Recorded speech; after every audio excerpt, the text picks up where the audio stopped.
and welcome to the Property Unleashed podcast with me and Mark Fitzgerald. It's fantastic to have you joining me here today. So today I have two special guests joining me, not just one, but two. I've got Barry and Janette joining me. And in 2009, things changed for them drastically, and they started to have to look for ways to build up an income, to build up a property business, and to do so very, very quickly. It's a fascinating story, which they're going to share with us as well. But with the ups and downs of their journey and all the learnings and the mentorship and coaching that they've had at the right times, they've managed to not only create financial freedom, but also blow it out of the water. And as such, they do help other people now looking to get started in property and build their own property portfolios. So welcome to the show, Janette and Barry. It's great to have you on. Hello. Thanks, Mark. Good to be here. Thank you. That's great. That's great. So if you could just share with the listeners a bit about yourselves and, what happened and how you've sort of got yourselves to where you are now, please. Okay, as you said, for us, our property journey really sort of started in 2009. Our background has been hospitality. We've worked in holiday accommodation. We've worked in hotels for the majority of our lives. And we decided to pack all that in 2006, go over to Mallorca and set up a couple of businesses. We had to come back at the beginning of 2009 to the UK because Janette's father wasn't very well. And we had severed all our ties here in terms of having a property, having bank accounts, etc., which caused us problems later on. And we decided we needed somewhere to live, and a way to earn money. So we got a job with a hotel company where we could live in as well. So we killed two birds with one stone. And that was going fine until one morning in October 2009, I woke up, went to have a wash and a shave, only to find a lump literally the size of my fist on my neck. And I consequently went to the doctors. He said, "Oh, it's come up overnight." Yes. It's nothing to worry about. Fast forward to 3:30 in the afternoon, 24th of December 2009, Christmas Eve, when everyone else was about Christmas shopping. And I was sat in front of a doctor in a hospital in Swansea, actually, to be told, "I'm sorry, Mr. White, you've got stage 4 cancer." Not the best Christmas present I've ever had. Fast forward to the end of the arduous chemo and radiotherapy regime that I had. National Health, big tick to them, because my oncologist literally saved my life. And the very, very last day of my radiotherapy treatment, I'd come back from the hospital to the hotel where we were working, about an hour and a half in a taxi on the way back. Walked into the hotel reception. Janette's there having a meeting with our area manager, and he said, "Oh, Barry, it's good to see you." He says, "You're looking well." Now, at this point, I had literally lost half of my body weight. I weighed less than 8 stone. I lost all my hair. I was weak. I could hardly walk. And he says, "I think it's about time you stopped playing on your cancer now and got yourself back to work." Deary me. Couldn't make it up, could you? I know. He, I looked at him. If I'd have had strength, I would have probably done something that I would have regretted. If I was to meet him now, I would shake him by the hand, because it was the best. It's probably the most inspirational quote I have ever had. Yeah. And that was the point that we made the decision never ever to work for anyone else again. We started looking around, really funny. We started looking around for something else on the internet. Whilst Janette was working in the hotel, I was upstairs in the flat, and I came across a little ad for Rich Dad Poor Dad Education, all about property training. And as I'm reading this ad, Janette came in, looked over my shoulder, and said, "Oh, that's Rich Dad." I says, "And?" She says, "Oh, yeah." She says, "Oh, property training, I'd like to do that." "Who's Rich Dad?" "You never heard of Robert Kiyosaki?" "No, he wrote a book." "Did he?" "Yeah." I says, "Well, maybe I should read it." She says, "Yeah, I've been telling you for years to read it." "Have you?" "Yeah." "Okay." I says, "I'll buy it on Amazon." She says, "You've no need to. It's been in my bedside drawer for the last 21 years. I read it cover to cover. Long story short, then we did the training. We were either very, very good at it or very, very lucky.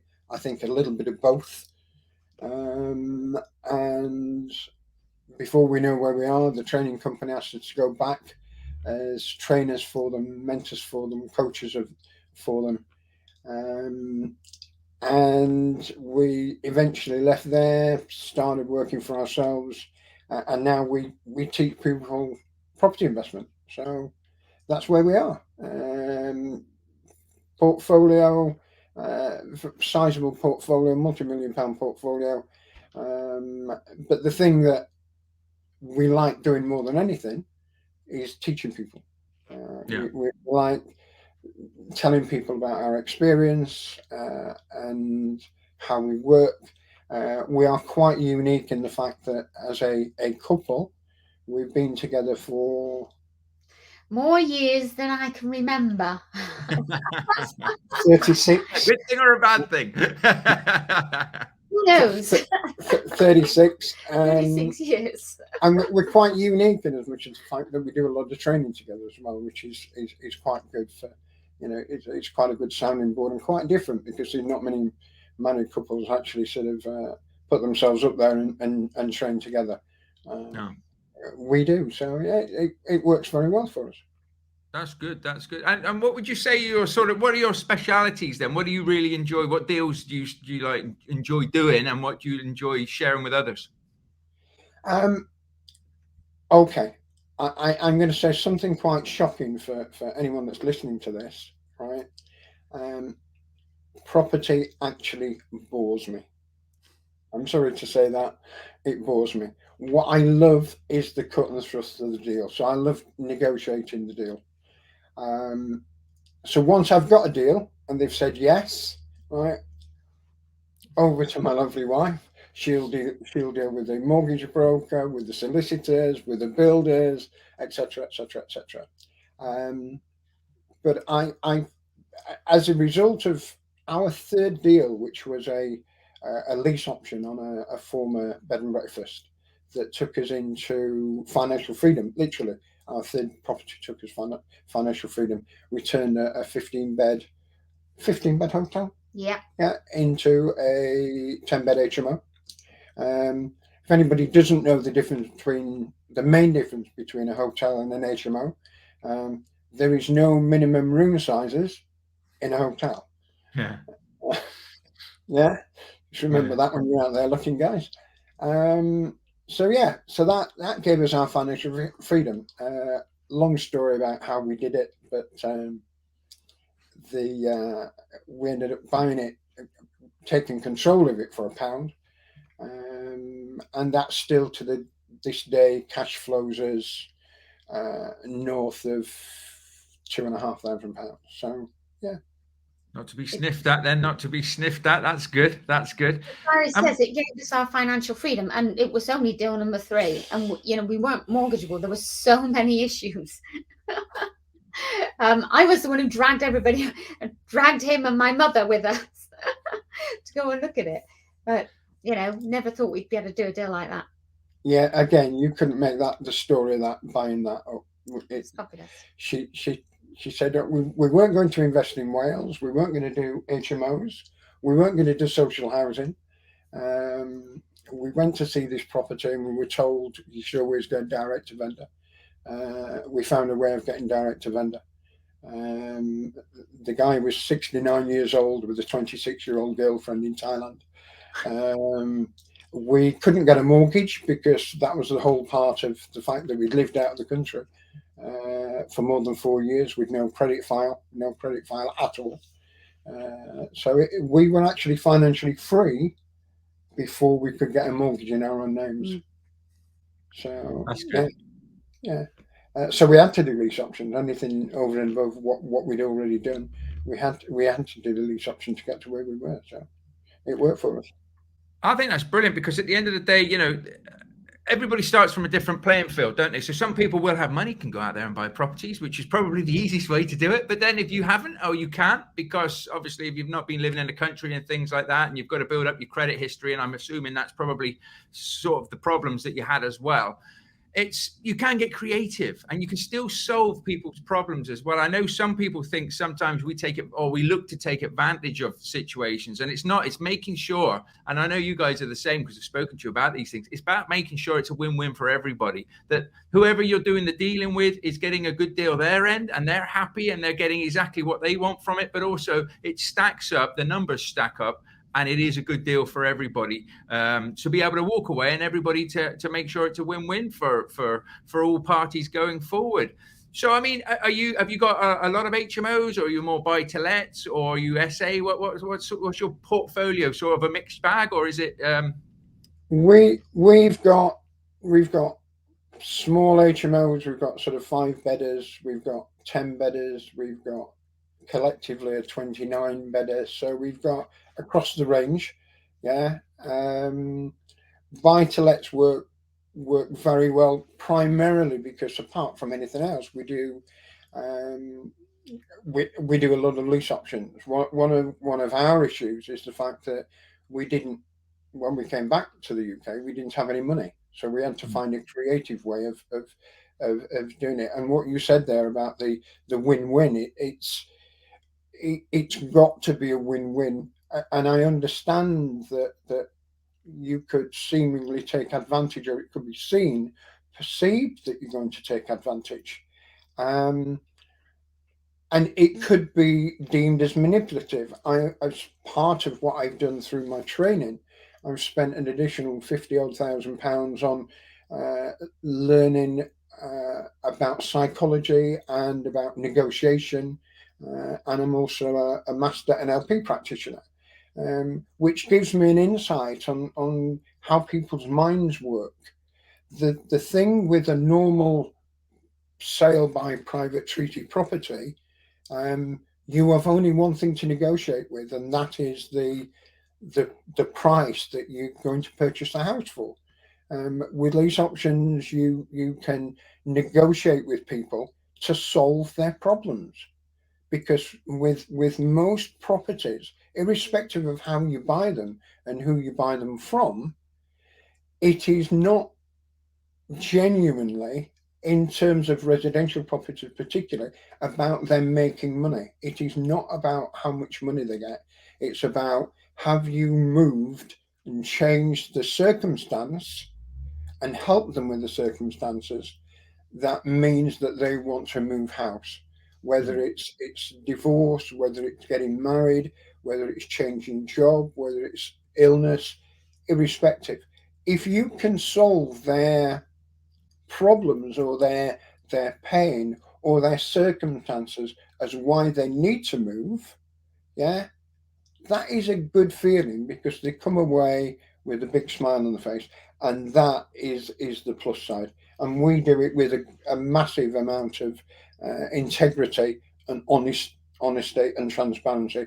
We have to, because we're dealing with people's lives, Mark. Yeah.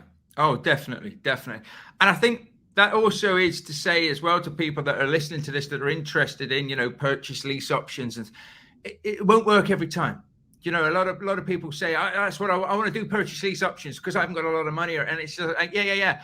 but it's a tool. Really, I look at it as I look at property investing as like a toolkit, and you need different tools for different situations. It's a bit like, a handyman goes in and uses a hammer when all he needs to do is use a screwdriver or something like that. So it is a tool to be used. And when people say my strategy is lease options, I think, well, that's great, but you're going to have to knock on a lot of doors. You're going to have to speak to to find the people that actually need that sort of strategy to help them. Would you agree with that?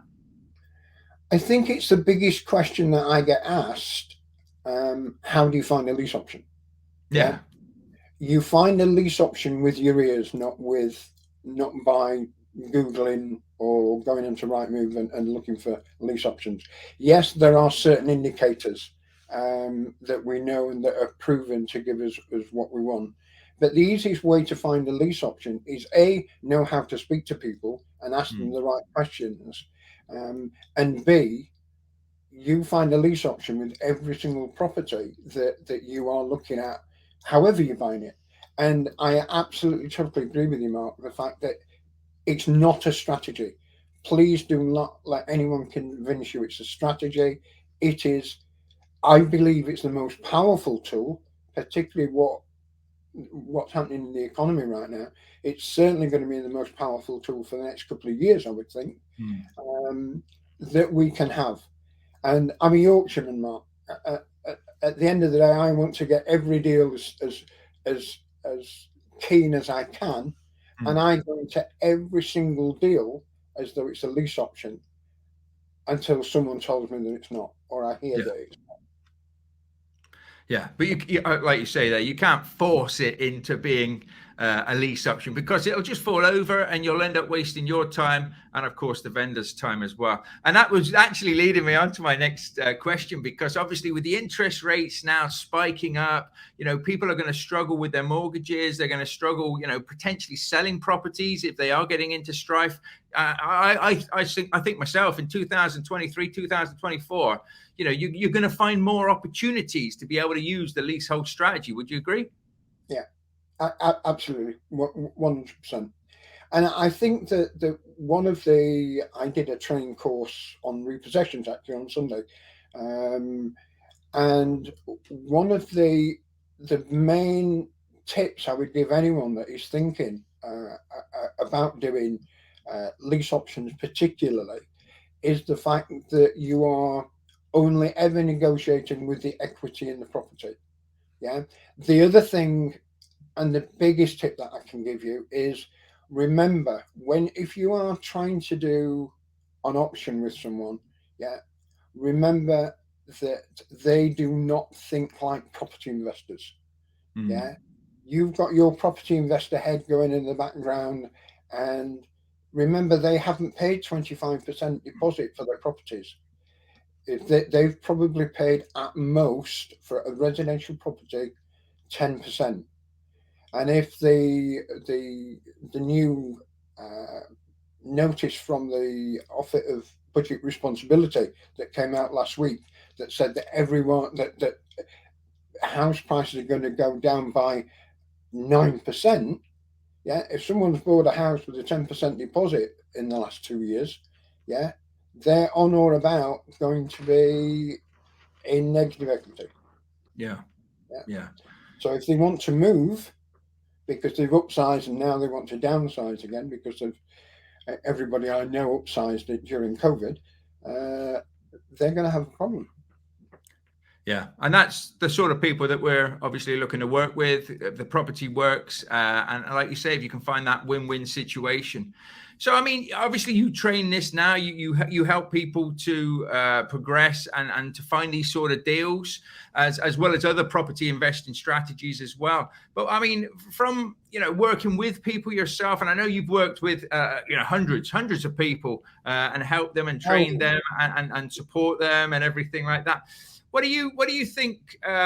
What do you think, so to speak, one of the biggest lessons to sort of teach people when they come in and first say to you, I want purchase lease options? What would your advice, so to speak, be, or what was the first thing you sort of put out there to them?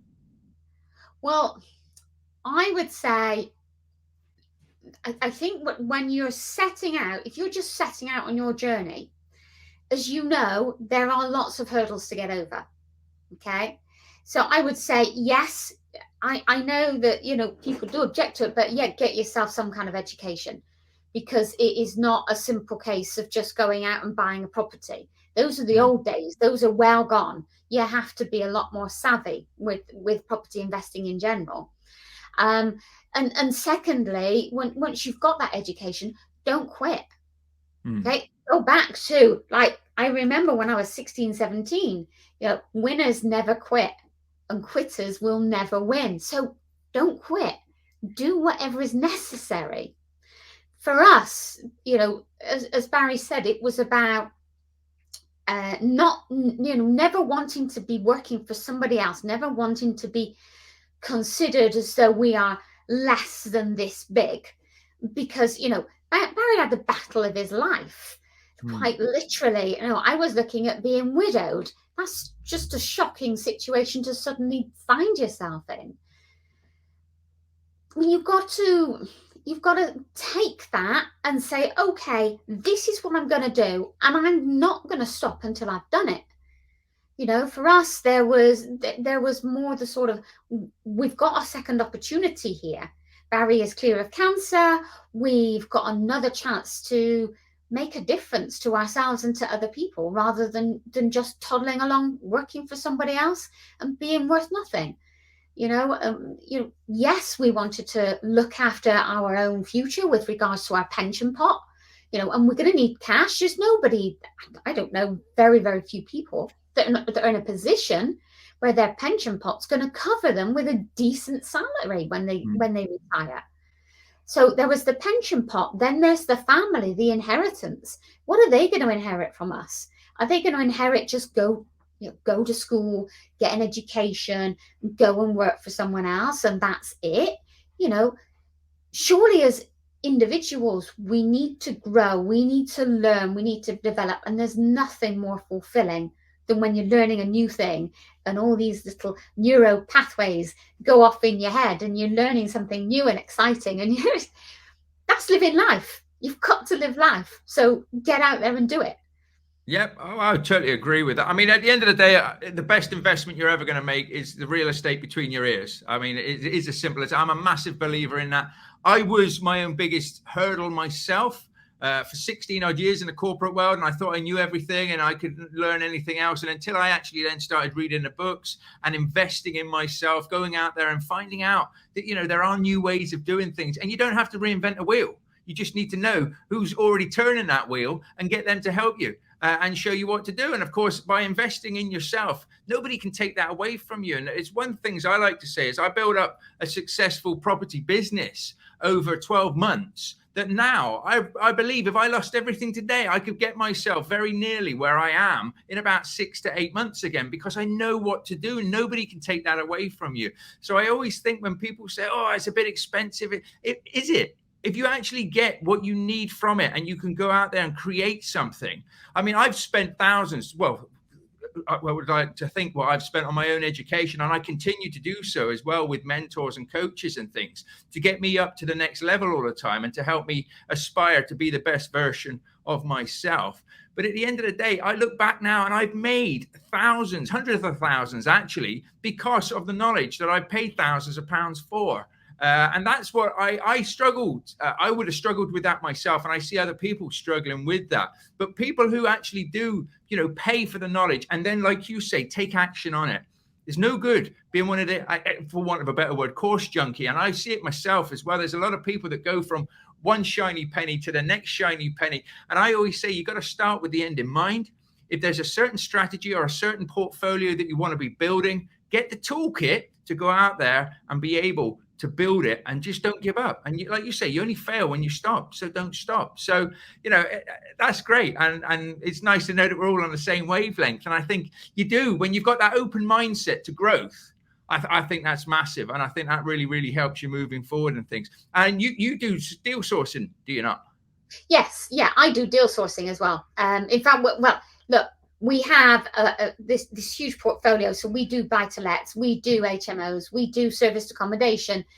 We do, you know, a large number of different strategies, and deal sourcing is one of the things that I've been doing for 10 years, something like that. Yeah, 10 years. And just because quite literally you can't do all the deals all the time. It's just not appropriate for you to do all the deals all the time. And once you find yourself in an area where you start to have these connections, your network starts to grow and deals are coming at you. Oh, you know about property. How do I do this, this, and this? And before you know it, you're getting stuff offered to you and you're just thinking, this is a deal, but I'm not currently in a position to be able to do it. But I know someone who is. Yeah.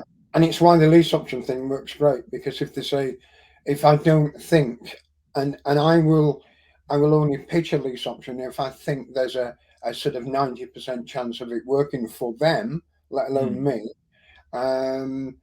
If I'm not going to do a lease option, I'm going through my head then is, okay, do we want to buy it? Does it work? Does it fit in our portfolio? Or can we source it on? Yeah. So we've got we've got 2 or 3 different routes that one way or another, we can help the person that is trying to sell the property. And we've brought the family in to do it as well. Ain't nothing wrong with that. We've roped in the family, bless. Yeah. I had the discussion actually yesterday. We had a problem with we had a problem with our first ever buy-to-let that transpired over the weekend, where the bath waste had come off and the plasterboard underneath it had flooded the ceiling. Plasterboard had come underneath, broke up, coming through the ceiling. And I met my son-in-law there on tea time yesterday, and I was telling the tenant, whilst he was messing about with the plasterboard, I said, I actually said at my daughter's wedding, the famous father of bride speech, it is not so much losing a daughter, it's gaining a plasterer. That's always handy. No, so it's that legacy that we've got for our own kids as well, and grandchildren, that of which there are 6. That it means that they are not going to be in a position that we were in when we left school, having to find rented accommodation if we were going to move out of our parents' house. So. No, that's great. I mean, one of my driving force is my 2 boys, is my sons, and it's proven to them that you can do whatever you want to do if you set your mind to it. So if you want to, just go out there and start your own business from scratch, you can do so, and you can be a success.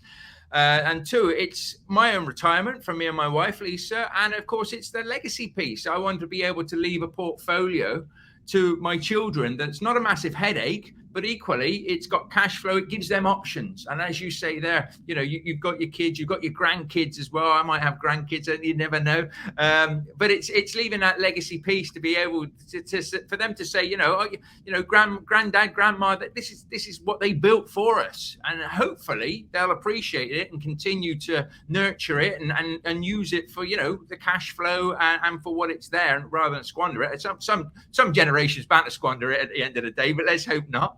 Let's hope not. We'll be long gone by then anyway.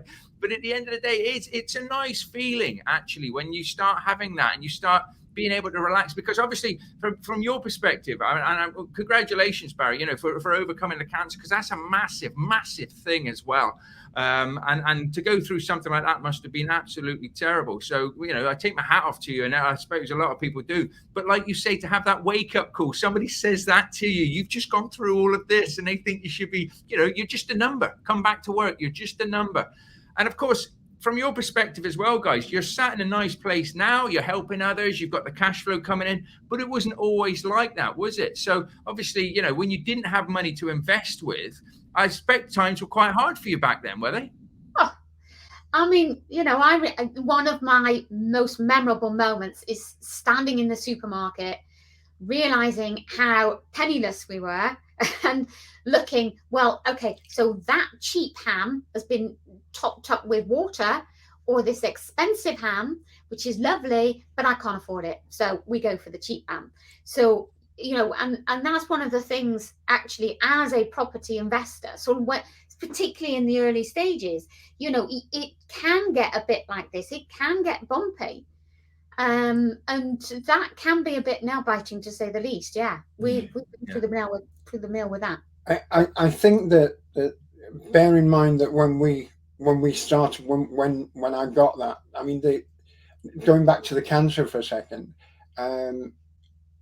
I honestly think, and this is to anybody that has been touched with cancer, and most people have at some stage in their lives, because it's a horrible, dreadful disease. But I kind of came to terms with the fact that I might not make it. That made it easy for me. Yeah. What people often miss is what are the children, and especially from my point of view, Janette was going through during that time as well, because it must be far more difficult for them, or certainly as difficult, if not more difficult, for them not to know whether we're going to be here or not.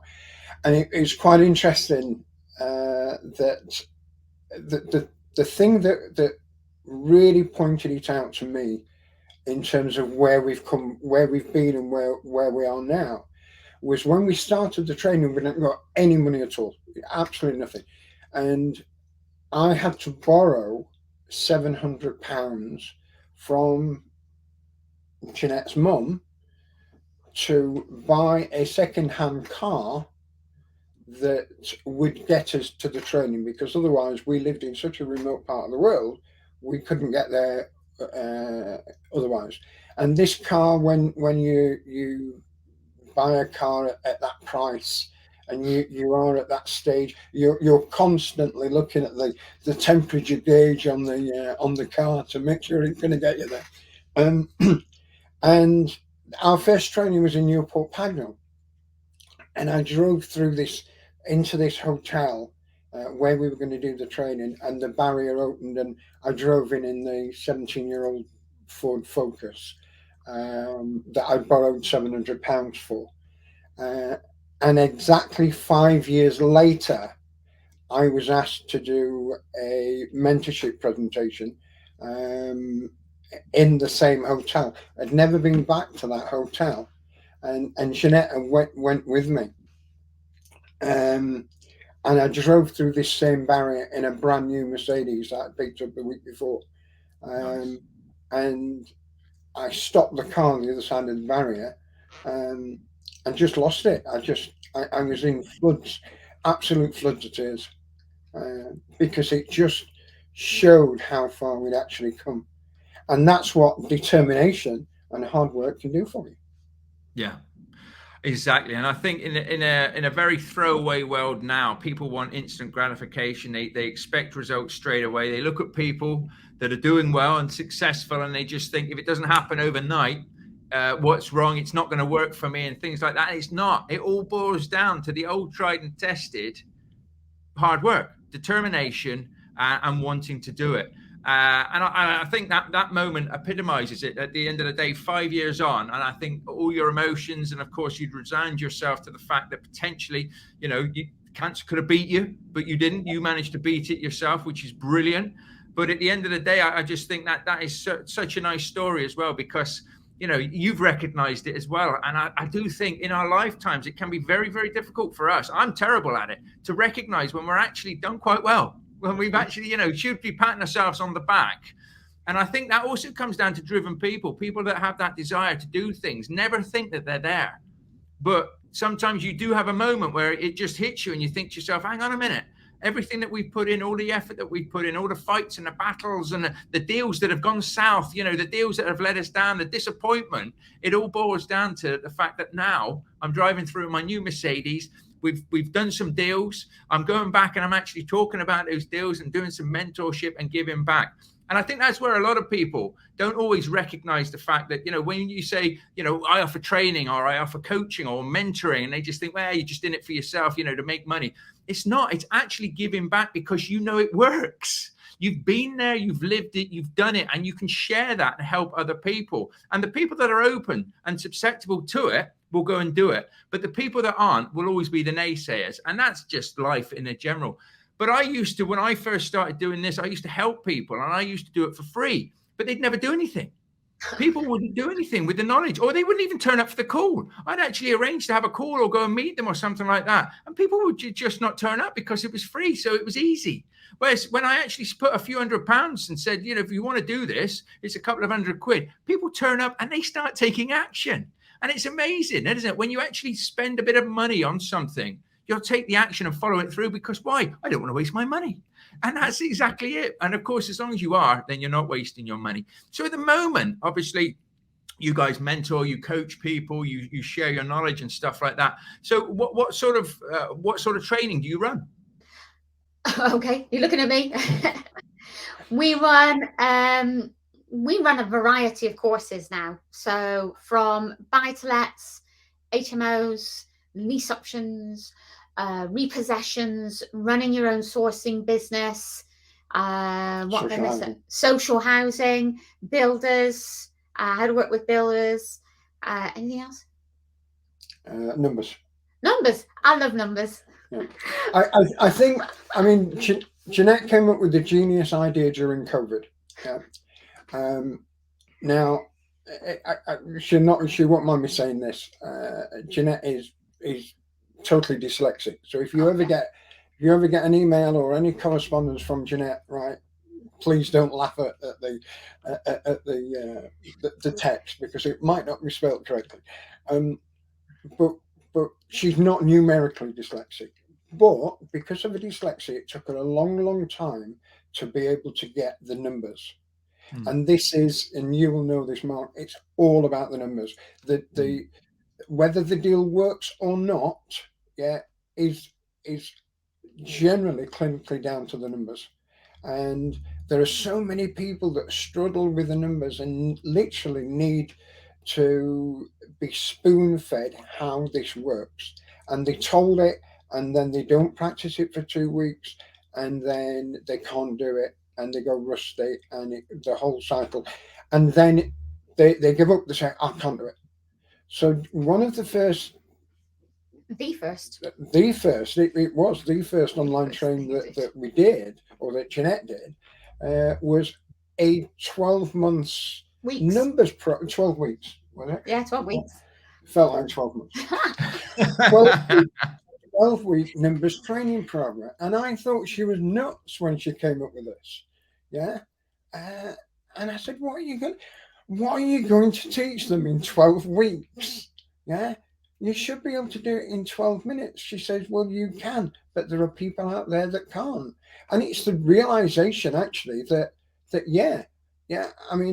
everybody's got things that they're good at. Everyone's got things that they're not good at. And Janette took what she wasn't good at in terms of dyslexia and the way she works. And I know she won't mind me saying this because we've discussed it. But actually made it into something that was really relevant and really, really helpful for so many people.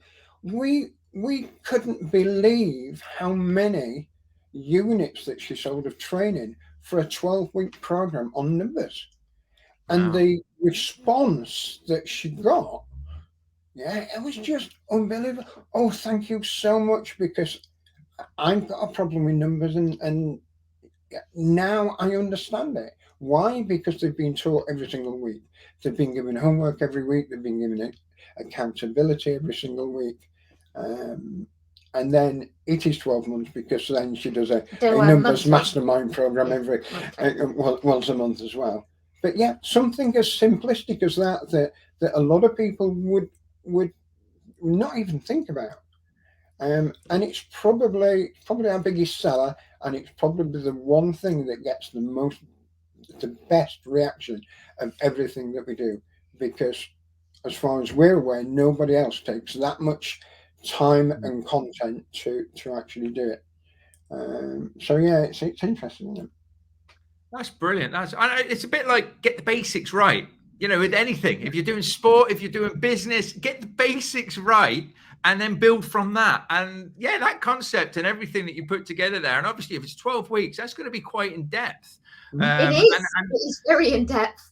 Yeah, but that's what I mean. But I always say a deal's not a deal unless it's a deal, and that's exactly referring to the numbers. If your numbers are not correct, and because let's be honest, we probably all at some point tried to fudge a few numbers here or there to say, oh, maybe we can get a bit more rent, or maybe we could. This might not cost as much. But you've got to say to yourself, no. The numbers are the numbers. The numbers do not lie. Do not mess with the numbers, because that's where you get yourselves into difficulty. When my students come to me, I say to them, before you put an offer in, I'm happy for them to send over their deal analyzer with the numbers and everything on. Let me have a look. Let me just make sure that your numbers stack and that I agree with it. Now, whether they want to take my advice is up to them. But I do look back and say, hang on a minute, that looks a bit low. Maybe that should be a bit more and stuff like this, just to make sure people need that. Because I never really had that when I started out. I mean, my first deal, I put to a mentor of mine and I said, what do you think of this? I said, do you think this is a good deal? And their answer to me was, well, do you think it's a good deal? So I don't know. I've never done a deal. Do you know what I mean? But like you say, if you know the numbers and you've got that confidence, and that's where it will bring the confidence to you, isn't it? By knowing and having faith in your numbers. So I think that's brilliant. And do you run that very often? Yeah, probably every quarter-ish. Okay. Yeah, about every quarter. Yeah. Just because quite literally, you put it out there and there are so many people that have come through trainings in different places, different locations, and that information it went in their head and it made sense at one point, and then it's just disappeared off, and they're left there thinking, I don't want to quit, I want to carry on, but it's been so long that I don't know what to do. And I think it's so helpful to have somebody who's been there and done it. If you're going to go and get training from somebody who has been through that process of thinking, I'm not sure, I'm not sure, I have so many questions. And you need to have that just, a little bit of a nudge, a little bit. Confidence makes such a big difference. Really does. Really does.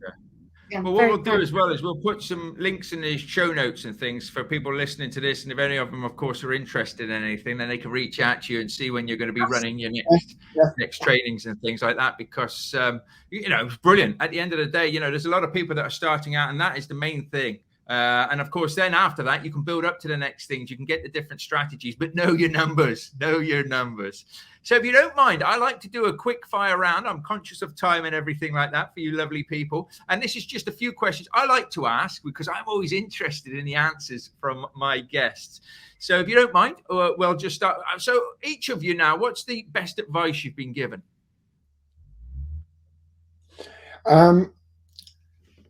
Two things, right? They are totally opposite, but crazily enough work together. Yeah. Treat it as a business. Yeah. And remember, it's a game. Yeah. I like that. That's good. I think for me, it's a circle. Yeah. So the top of the circle, take action.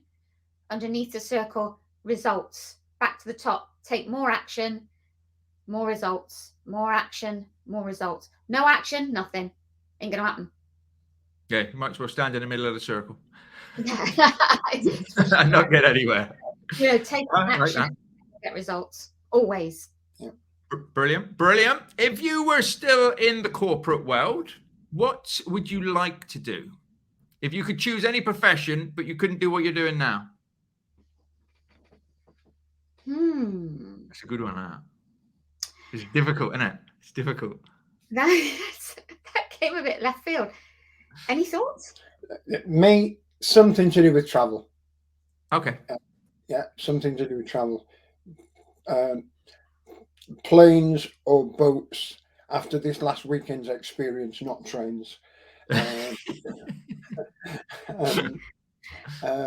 We went down to when we were trying to go down to London on the train, only to find that there was a bus replacement service that really sort of kind of screwed our plans. But yeah, anything to do with travel, either planes or boats, because we love cruising, we love flying on aircraft. So going to distant, that would be mine. I was kind of thinking along the same sort of lines, actually, but for me, it would definitely be cruise ships. some sort of higher level job on a cruise ship. So as I'm constantly at sea, there's something so wonderful about being on a cruise ship and this gentle flowing, and you know, it's a magical position to be in. That, or doing some kind of speaking, you know, speaking engagements. I think they offer a fabulous opportunity to help other people. Brilliant, brilliant. Like that. If you could sit down at the dinner table with 3 people, dead or alive, who would you like to sit down with? Oh, this is a good one. Well, we had this at BBC. We were on BBC Radio Sheffield a few months ago. Yeah. And we had exactly the same thing. I think mine would be. They pinched my question. Yeah. Radio Sheffield. I think mine would be probably now, always has been Jeremy Clarkson. Yeah. The Queen. And Rod Gilbert. That'd be a good table. Yeah. That'd be a good table. How Do about you, Janette? Well, I'm thinking I would like to have dinner with Kim Kiyosaki. So I would definitely like to have dinner with Kim Kiyosaki and Tapper. Wasn't lunch enough? Yeah, I had lunch, but I didn't. You know, it wasn't really dinner now. Yeah, Kim Kiyosaki's definitely one. Oh gosh, I like the Queen. Now you've said that, because obviously she's passed now. So I think the Queen, actually, she would be able to look back over the years and really give you some insight. So the Queen, that's a good one. Yeah, it is. And Les Brown, actually. I'd like to sit down with Les Brown. Yeah. Because when he was younger, so Les Brown is one of the people that's kept me going in times when things started to get a bit rough and a bit tricky. You know, I would have a listen to what is it? The Empower Within. No, come back to it. But anyway, whatever it is, he's got this session where he talks about his life and how at a younger age he had problems with his education. And I've had problems with my education because I was dyslexic and nobody really recognized that. So I'd like to really sort of speak to him, because he's a very inspiring man. Yeah, he is. He is good. Very good. Very good. Have you got a top 3 books or 3 books you'd recommend to people? I have. Rich Dad, Poor Dad, obviously. Yeah. A book by a guy called Chris Voss that is called Split the Difference. Yeah. And that one there, right, plug, right, The Psychology of Association by Barry White.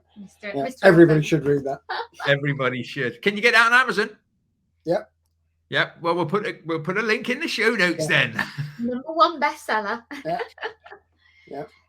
For me, Rich Dad, Poor Dad, definitely, and the series. Am I allowed to pick the series? Can I have the others in there for free? Yeah, all cast as one. Yeah, absolutely. Good plan. All cast as one. I enjoyed the cash flow quadrant more. I did. I did. You need to read Rich Dad, Poor Dad, but when I read that and then I read the cash flow quadrant, I thought, I'm enjoying this a lot more. It's a lot more about investing, isn't it? Whilst you're thinking, just a quick story, Mark, that I find fascinating. I was sat having name dropping. Sorry about this. Apologies.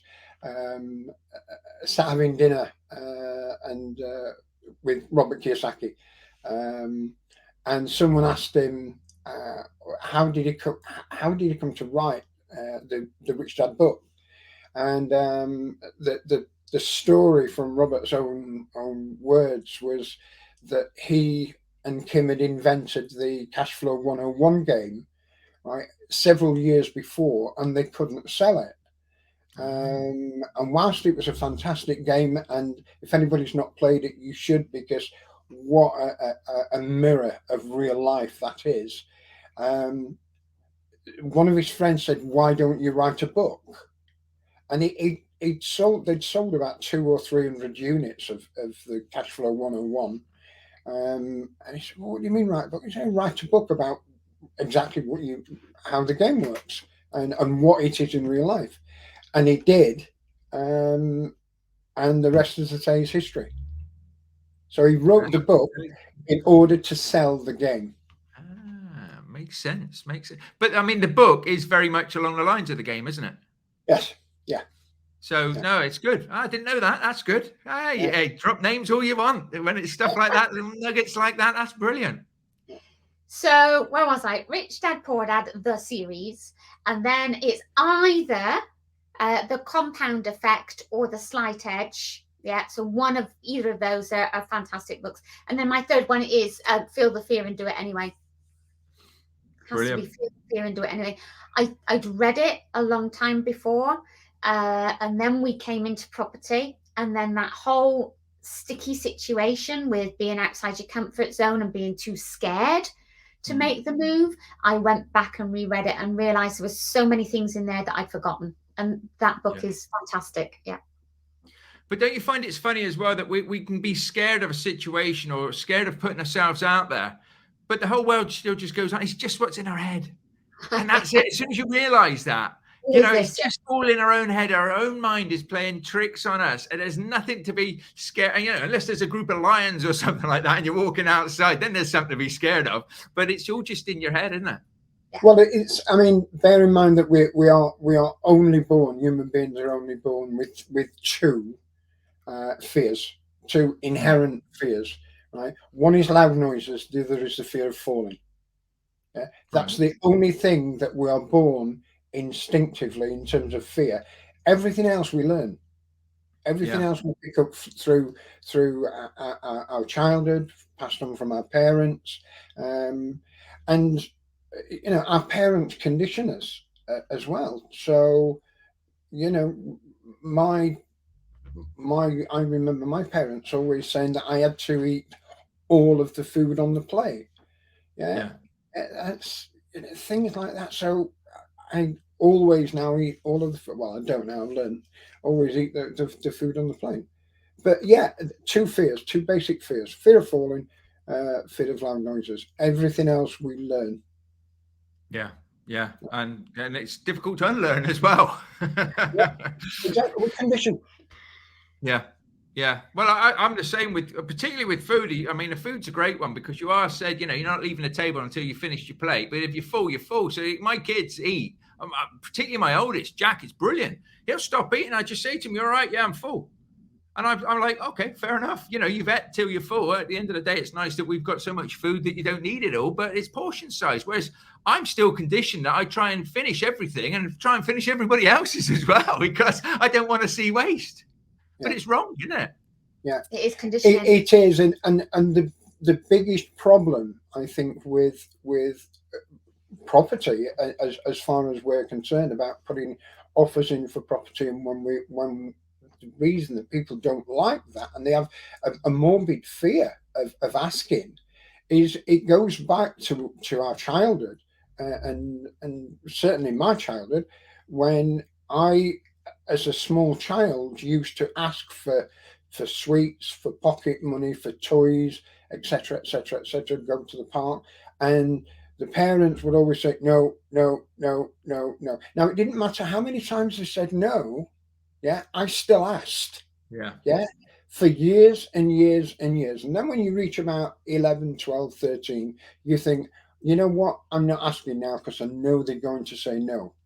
It's the biggest reason that people don't like asking for something, because they think people will say no to them. And it's because we've been conditioned by our parents not to like the word no. Yeah, no, exactly right. Yeah, we almost fear it, don't we, at the end of the day, whereas it's just a word. It doesn't, it just means something. And one of the greatest things is, no doesn't always mean no. It just means not now. And as you know, as a kid, if he kept saying it, they'd probably give in the end. Just giving him the money, shut him up. Do you know what I mean? Yeah. I mean, I remember one day, and I thought this. Yeah, I'm making an application for an American Express Black Card, right? And I'm hovering, my fingers hovering over the enter button to submit it, right? Because I'm thinking, well, what happens if they say no? Yeah. Same when you apply for a mortgage or whatever. Get over it. Yeah. Yeah. Think of another way of getting around it. That's basically the thing, isn't it? So do you have any podcasts that you listen to? Top 3 podcasts at all? I don't listen to a lot of podcasts, sorry, but obviously yours is one of them. Thank you very Um, much. and the other one I listen to is the Influence podcast by Jake Adam Davey. Okay, cool. I'll check that out. I heard of that one. Actually, I think Robert Kiyosaki does a podcast. Yeah. Might be worth checking out that one as well. I don't listen to any podcasts at all. Yeah. Fair enough. That's great. No, Yeah. that's been good. No, I'd like to say, thank you ever so much for your time. It's been fantastic to have you on as guests. And I'm hoping, you'll come back on in the future as well, because there's plenty to talk about here, but I like to keep these, to a good size. So we've high leveled a lot of stuff today, and we can obviously meet up again, hopefully in the future, and go into some more details with strategies and property and psychology and all the numbers and everything, which would be great. Have you got any final thoughts before we go? Anything you'd like to tell the listeners? I was going to ask you, Mark, what 3 books you would recommend. So mine changes all the time, but I would say Think and Grow Rich is one that I like. I think the methodology in that really does suit even in this day and age. Now, there's some weird stuff in there as well, but I do enjoy that. I like the compound effect. I think that's massive. I think that really is very, very important. And I would say, I'm gonna have to look at my books now. Go on. There's so many. I struggle to just narrow it all down. What's the new one? I read that the other day. What to Do When It's Your Turn was a book that I read recently by Seth Godin. Never heard of it before. It's not a big book. It's just quite a big book in itself. But it really does make sense that when you read it, it almost talks about society and life the way it is now. And it's a bit like the psychology of it, where we hear the word no and we're like, oh my God, somebody said no. It's almost like people get stuck on an escalator and they turn the escalators off. Now, rather than just taking your initiative and walking up the stairs, people will stand there and say, help, because they just feel powerless. So that is quite a good book, actually. I would recommend that one. So if you can grab hold of that's quite a good one as well. I think my final thought is for the listeners is we are in a really weird situation as far as what's happening with the economy, with the interest rates going up as they are, with fuel prices going up, the cost of living going up, etc. The majority of people that are not in property will think, run away from property as much as you can. Yeah, some people that are in property are doing that as well, right? All I will say is that this is a fantastic opportunity over the next couple of years, to take advantage of the situation that we are in. There are more property millionaires made in times of recession than there are at any other time. Now, by take advantage, I don't mean to do that in a bad way, but there are some people out there that are going to need, there's a lot of people out there that are going to need help. Yeah. If you can help them, then help them and you get what you want. Zig Ziglar, help enough people get what they want and you will get what you want. So please do not be afraid in the next couple of years in terms of property. There is going to be some very, very good opportunities out there. And I don't think it's going to be a sort of quick fix. It's not going to be a 6 months or a 12-month thing. This is going to take a couple of years, I think, for us to get over. And I think the writing was on the wall for this long before Brexit, COVID, and the war in the Ukraine, sadly. Because I remember when we started that 5 and 6% interest rates were the norm. We've been spoiled for the last few years, haven't we? So yes. Yeah, don't be fearful of it, guys. It is still a fantastic business to be in. And even though sometimes it does bore me, it's still a fantastic business to be in. And had it have not been for what happened to us, and starting in property, we would never ever have been anywhere near where we are now in terms of our lifestyle. It's been fantastic to us. Yeah. But we've worked for it. Yes. Yeah, that's the thing. Don't forget that they have put the work in to get where they are now. It's not just a magic, breathe the magic wand and everything appears and everything. But no, those are wise words. And I think you're right as well. We're almost getting back to normality, so to speak. You know, interest rates sitting where they were sitting. It was never sustainable. And the fact that it stayed that long, as I say, a lot of people, we just get used to it, don't we? And then all of a sudden it's like, oh my God, what's going on? But I also think the same. I think the next couple of years is going to be a real opportunity that people in the next 5-10 years will look back on and say, do you know what? I wish I'd got invested then, because I look back now at when the recession hit last time and I think to myself, I was in a good position to just mop up and buy properties. I had a good corporate job. I had money in the bank, but I didn't, because it was like, oh no, don't invest in property. It's all gone down. So, you know, it's the opportunities that you need to take action at the right times. And there's no real bad time. It's just knowing what to do at the set times, I think. Yes. And that is it. And that comes with, of course, the knowledge. So if anybody wants to reach out to you, lovely, lovely people, what's the best channels to do so? Instagram or Facebook, probably. Okay. Janette is spelled, oh, I got it on the screen. Janette White _. Yeah. And Barry White Training. Info at barrywhitetraining.com. Yeah, the email address is info at barrywhitetraining.com. Yeah. Well, we'll put them in the show notes as well. So anybody who's watching this or listening to this can find those in the show notes. If not, and you do struggle to reach out to these lovely people, then reach out to me and I shall send you in their general direction. Once again, it's been an absolute honor and a pleasure to have you joining me on this episode of the Property Unleashed podcast. And, you know, as I say, I look forward to hopefully having you groovy cats back in the future, and we can continue our discussion on property and all things sort of mindset and everything else. So it's been great to have you on. Thank you for joining me today. And I'll catch up with you all very, very soon. You'll take care. Thanks for having us. Thanks, Mark. It's been a pleasure. Thank you. My pleasure. You'll take care and bye for now. Christmas. And you. Merry Christmas. Okay. Bye-bye.